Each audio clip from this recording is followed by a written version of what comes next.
Okay, so get this right. I was looking through this new report, Mm-hmm. and it's from the Australian Strategic Policy Institute. Right. It's called their Critical Technology Tracker. Okay. And, well, let's just say it's pretty eye-opening, Okay. especially when it comes to China and, Mm. like the future of tech. Well, that's what's interesting. It's Okay. not just about like the next iPhone or anything, Hmm. this report, it's about the tech that, well, it basically underpins global power now. You know what I mean? Yeah, yeah, totally. It's the big picture stuff. Exactly. We're talking like artificial intelligence, hypersonic missiles, Right. even quantum computing. Okay, so we're talking about the kind of stuff that still feels like sci-fi to most people. Yeah, but it's becoming reality fast. So break this down for me then. Like, what'd they actually find? What's the headline here? Basically, China's leaving everyone in the dust when it comes to research and all these critical technologies. Okay, but like, how much faster are we talking here? It's not even close. Rem Often they're publishing like 5 times more research, sometimes even 10 times more than any other country. 10 times. Huh. That's insane, but is that across the board, though? Or are they just laser focused on a few things? That's the thing, it is pretty broad. Out of 44 technologies they looked at, Okay. China is ahead in 37. Wow. And these are fields with huge implications down the road. Yeah. Everything from like biotechnologies, that could lead to new medical breakthroughs, Right, yeah. to advanced energy storage. Yeah, okay, so this isn't just about military tech then. It's about who controls the future of, well, everything, really. It's about the industries of tomorrow. Who's going to control them? Exactly. And it's like this strategic approach that makes China different, I think. What do you mean? It's not random, Right. It's a plan. Yeah, it's giving you flashbacks to all that talk about techno-nationalism. Exact. But for those of us who don't speak fluent geopolitical jargon, Sure. what does that actually mean in plain English? Simply put, they see tech as national power. Okay. It's not just about the economy for them. It's about controlling their own technology so they don't have to rely on anyone else. Yeah, that self-reliance idea, right? Exactly. And it's not just talk. Yeah. They're backing it up. Oh, so. Huge investments in R&D. Hmm. And even Xi Jinping himself has made it clear Right. tech dominance is a major priority. So they have a plan, and they're putting their, well, everything behind it. It seems that way. It makes you think about those headlines a while back, remember? When the U.S. was like totally caught off guard by China's hypersonic missile tech. Right. Was that just like a one-off? Mm. Or is it a sign of this bigger trend we're talking about?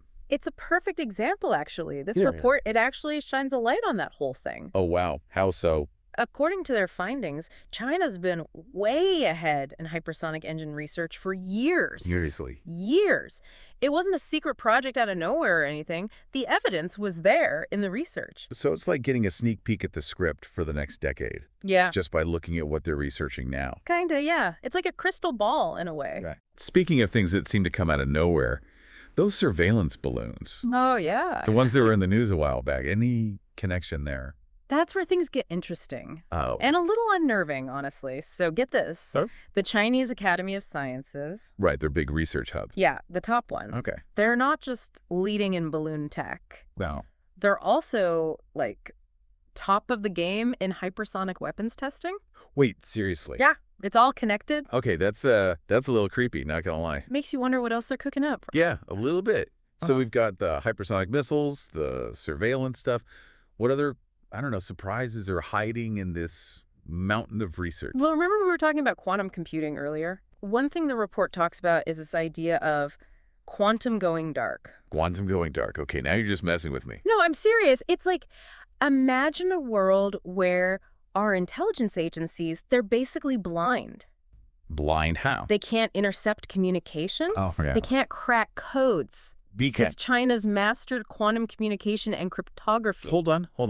Even if I pretend to understand quantum physics for a second, what does that even look like in the real world? Okay, so think about it this way. Okay. Right now, most of our secure communication, Right. online banking, military stuff, you name it, Yeah. it all relies on encryption. Right. That could be broken by a powerful enough computer, theoretically. Exactly. But quantum cryptography, Okay. that's different. It's practically unbreakable, at least in theory. Okay, so if China figures this out, They'd have a massive advantage. In everything, basically. Intelligence, cyber warfare, you name it. Okay, yeah, now I'm starting to see why they call this a deep dive. It feels more like we're in the Mariana Trench at this point. Right. But before we spiral into a full-on techno-panic attack, you did mention there are some bright spots in this report. Yeah, for sure. Please tell me there's some good news buried in here somewhere. There is. It's not all doom and gloom. Okay, good. China's doing its thing, but it's not a total takeover. Yet. At least not yet. Democracies are still holding their own in some areas. Okay, so where are we still in the game? Well, the U.S., for example, they're still ahead in advanced semiconductor design. Which is, for those of us who don't speak Silicon Valley. It's what makes everything run, basically. Smartphones, supercomputers, you name it. Gotcha. And they're still leading in quantum computing research, too. Okay, but you said that lead is shrinking, right? It is, but there are also some, unexpected players who could emerge as powerhouses. Unexpected players. Who are we talking about here? Think outside Silicon Valley for a second. Okay. Like who? Australia, for example. Australia, seriously. The land of, kangaroos and surfing? I know, right? But they have these huge lithium reserves. So Lithium is key for batteries. Okay, and not just for our phones, right? We're talking bigger here. Way bigger. Think electric vehicles, Right. grid scale, energy storage, all that. Clean energy basically depends on this stuff. Exactly. And right now, China controls most of the global battery market. So Australia could really shake things up if they wanted to. If they play their cards right, absolutely. Like how so? What do they need to do? They need to invest in research and development. For one, Makes sense. build the right partnerships. Okay, so they could actually become a major player in this. In the battery supply chain. Yeah. Totally, they could challenge China. It's kind of mind-blowing to think about Right. a country most people associate with, like the Outback, holding the keys to the future of energy. I know, it's wild.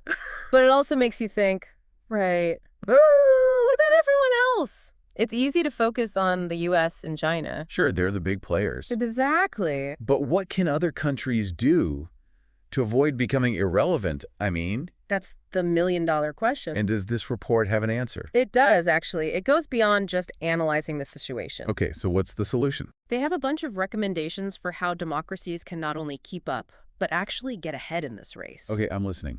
Lay it on me. A lot of it comes down to investing in people. Investing in people, huh? So like education and research funding. Exactly. Yeah. They're saying democracies need to drastically increase funding for STEM education. STEM. Sorry, acronym slipped out there. No worries. Science, technology, engineering, math. Right. Got it. Core subjects. Oh, exactly. Okay, so more funding for STEM makes sense, but what else? It's about attracting the best and brightest. From everywhere. Everywhere. Nurturing homegrown talent, too. Yeah, makes sense. Building that talent pool up. It's about creating an environment where innovation can flourish. Yeah, you can't win a race if you don't have the right runners, right? Exactly. But it goes beyond just individual talent. What do you mean? It's about the whole ecosystem. Ecosystem. Okay, so what does that actually mean in this context? It's about creating the right conditions for innovation to thrive. Okay, so more than just throwing money at the problem. Right. It's about fostering collaboration Yeah, between researchers, different institutions, even across borders. so international research dream teams, basically. Exactly. Bringing together the best minds to tackle the big challenges. Makes sense. So investing in people, building the right environment. Any other big ideas from the report? They actually propose some pretty bold initiatives. Oh, like what? One idea is to create, massive sovereign wealth funds. Wait, really?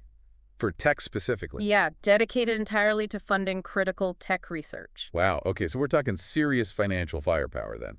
Exactly. It's about thinking big and playing the long game. So less about balancing budgets and more about, making big bets on the future. Exactly. And this isn't just a government thing either. Oh.